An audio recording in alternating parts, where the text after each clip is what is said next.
20 seconds.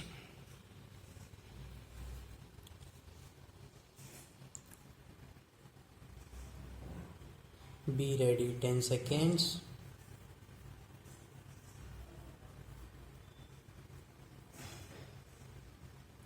Start.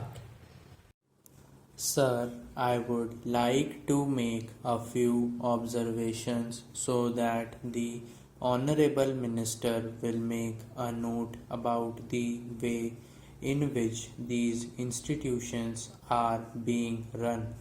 It is a good thing that these institutions have been started, but at the same time, we are suffering from lack of coordination in regard to our technical education. We have certain institutes like the Polytechnic, etc., under the Scientific Research and Cultural Affairs Ministry, and they are run through the state governments. Then there are the engineering colleges under the universities, and thirdly, sir, trade technical education is imparted by the Central Labor Ministry at the state level. In addition to that, the states have certain arrangements of their own for technical education. I feel that there is no effort at coordination, and that leads to a good deal of confusion. Perhaps if there is effort, there are certain difficulties. I hope the Honorable Minister will tell us about that. I would also like to suggest that even in these four institutions, as for some time the medium of instruction would be English for emotional integration, an attempt should be made to take a few students from the neighboring region or other regions on a reciprocal basis. Otherwise, these institutes will themselves be developing, as was hinted by the previous speaker, some regional consciousness. There is great difficulty, sir, with regard to technical personnel for teaching, and I am aware in that way these institutes will be staffed.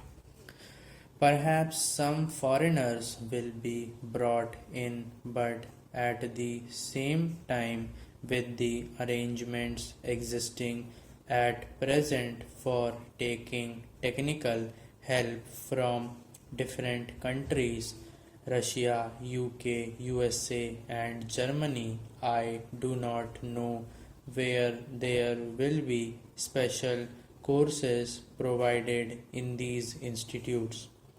For the teaching staff from those different countries, what arrangements there are, one does not know.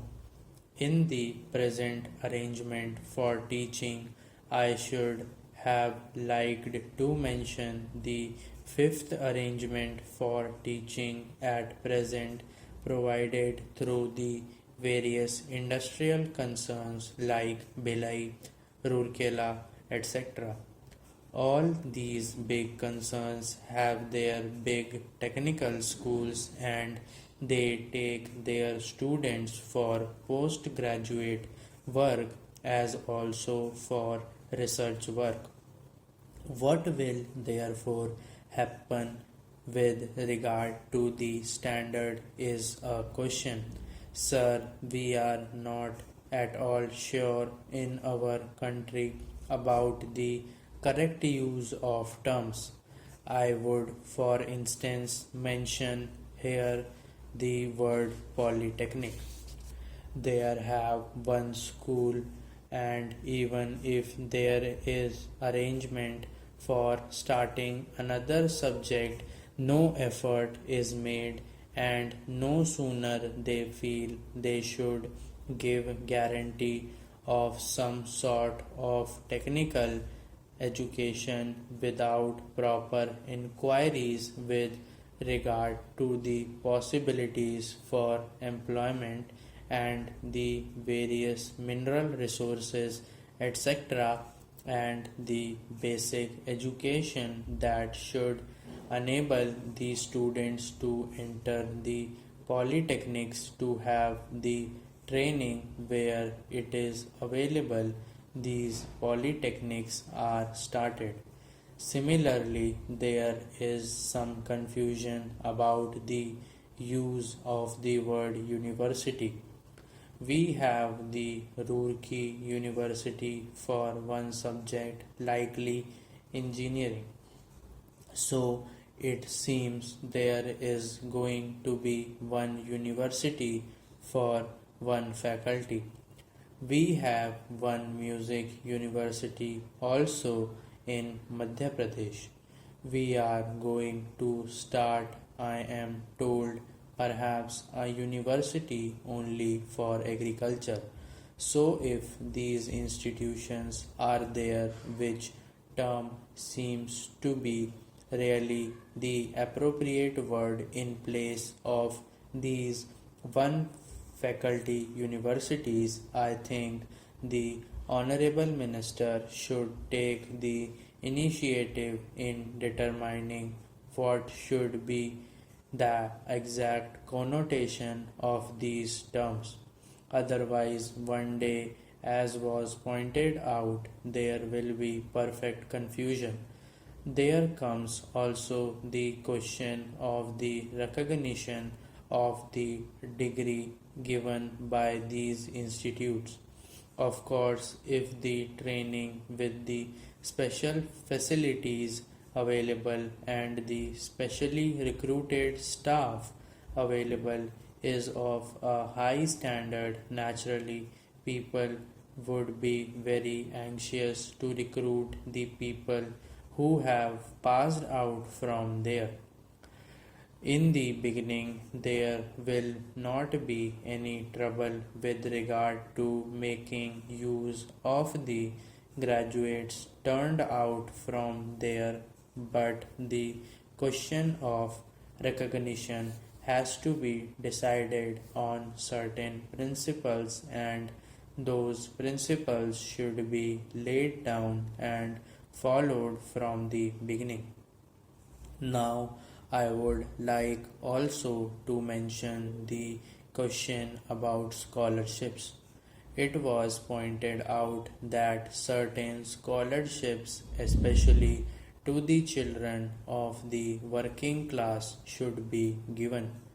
I would like to point out here that there is already provision for that, and it is not something new. What I would like to stress is that scholarships should be in large numbers. The scholarships do not seem to be adequate for the rising standard of living and the cost of living. The scholarships that are given do not meet half the need. There is yet another matter which the Honorable Minister is the proper person to inquire about, and that is the merit scholarships that are available in different states to students for technical subjects or to other students who pass with very high marks are not given by the states if they read out the states.